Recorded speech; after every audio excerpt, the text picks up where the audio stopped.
YCP మాజీ మంత్రి బొత్స సత్యనారాయణ మాట్లాడుతున్నారు. లైవ్ లో చూద్దాం. ఈవోని కొత్తగా ప్రభుత్వం వచ్చిందో చేసింది. ఈ ప్రభుత్వం వచ్చిన తర్వాత సప్లై చేసిన నీళ్ళు 4 ట్యాంకర్లు వచ్చి అప్పుడు ఎన్నికల సమయంలో వచ్చి ఆపిన ట్యాంకర్లు 4 ట్యాంకర్లు ఆపేస్తాయి.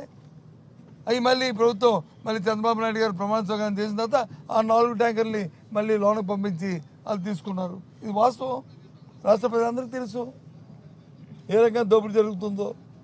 ఆ డీటెయిల్స్ అన్ని అక్కడ చర్చిస్తాం ఇక్కడికంటే. దానికోసం అడిగాం. కారణం అది.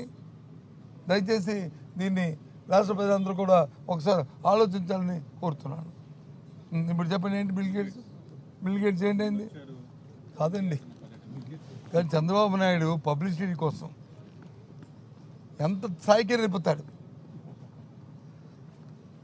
దేనికోసమైనా సరే ఈ రాష్ట్ర ప్రయోజనం కానీ, దేశ ప్రయోజనాలు కానీ, రాష్ట్ర ప్రతిష్ట కానీ, దేశ ప్రతిష్ట కానీ ఆయనకి అక్కర్లే. ఆయనకి వ్యక్తిగత ప్రతిష్ట, వ్యక్తిగత ఆయన తాలూకా పబ్లిసిటీ జరిగిన ప్రచారం,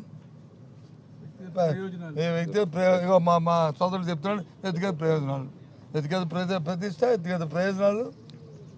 దానికోసం దేనికి ఏ స్థాయికి వెళ్ళిపోతాడు. తిరుపతి దేవస్థానం వచ్చి వ్యక్తిగత ప్రయోజనం, బిల్ గేట్స్ వచ్చి వ్యక్తిగత ప్రచారం. లేకపోతే కేంద్ర ప్రభుత్వం నేను చూశాను ఇప్పుడు దీంట్లో ఆయన తాలూకా ఏదైతే ఆయన తాలూకా లెక్చర్ ఉందో దాన్ని బాగా ఎందుకు చేశారు బాయ్కట్ అంటే సమ్ అలిగేషన్స్ వచ్చే వారి మీద.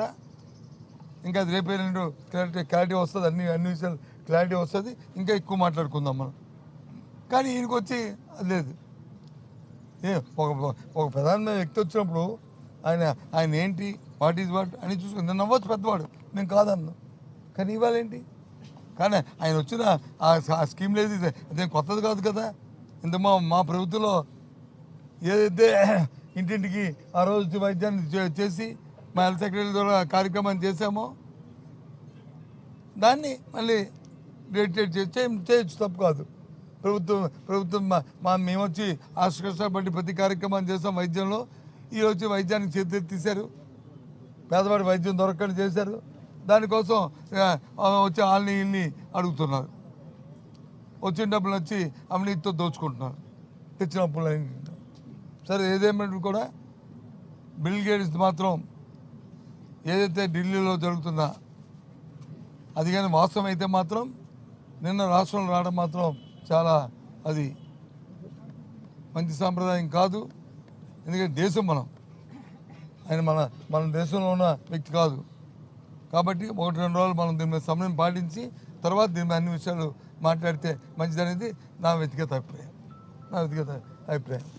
మళ్ళీ చెప్తున్నాను, దయచేసి దేవదేవుడి మీద మాత్రం నిందలేసిన మాత్రం ఎవరికి కూడా ఆ దేవదేవుడిని క్షమించడం, తగిన మూల్యం చెల్లించుకోక తప్పదు. ఓకే.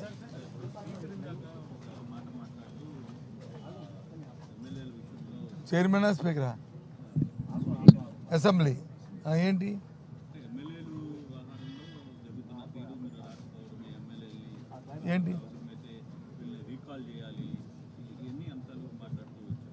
కాదు సార్, మేము చాలా సందర్భాల్లో చెప్పాము సార్, మా పార్టీ తరఫున అలాగే మా ఎమ్మెల్యేలు వారు మాట్లాడమని చెప్పాం. మేము చట్టాన్ని, రాజ్యాంగాన్ని గౌరవించే వ్యక్తులం. రాజ్యాంగబద్ధంగా, చట్టబద్ధంగా మా కార్యక్రమాన్ని మేము చేసుకుంటాం. పార్టీ పరంగా మా విధానం మాది. రాజ్యాంగబద్ధంగా ఏదైనా కార్యక్రమం ఉంటే వారు తీసుకోమనండి. ఎవరుతాడు వాళ్ళు నిర్ణయం తీసుకోమనండి. నిన్న వచ్చి ఏది ఐటీ పేషెంట్లు ఇది పెట్టారు, పెట్టారు కదండి ఐడెంటిఫికేషన్. ఓకే, చట్ట ప్రకారం పెట్టుకో వద్దని అన్నావా? మరి కౌన్సిల్ ఎందుకు పెట్టలేదు? మరి అక్కడ పెట్టిన వాళ్ళు పెట్టాలి కదా, 2 సార్లు ఓటే కదా, మరి అక్కడ ఎందుకు పెట్టలే? సరే, అది వాళ్ళకి వదిలిస్తాం దాన్ని, ఆ విజ్ఞప్తి. సార్, నేను రెడీ కాదు, చెయ్యండి చేయొద్దండి అన్నాం. రాజ్యాంగబద్ధంగా వాళ్ళు ఏ కార్యక్రమాన్ని ఏది చేసినా దానికి వైసీపీ పార్టీ, మా పార్టీ విధానం మేము తయారుగా దానికి ఉన్నాము.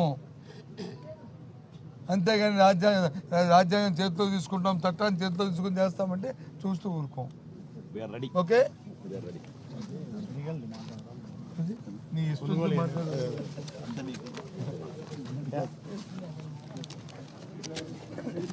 మన ఎమ్మెల్యే. అందరికీ నమస్కారం. అంటే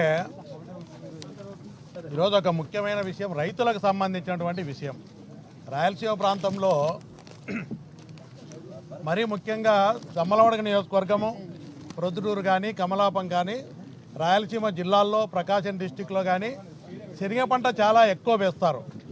అలాంటి శనగ పంట ఈసారి రైతులకు బాగా పంట వచ్చినప్పటికీ ఈరోజు మనం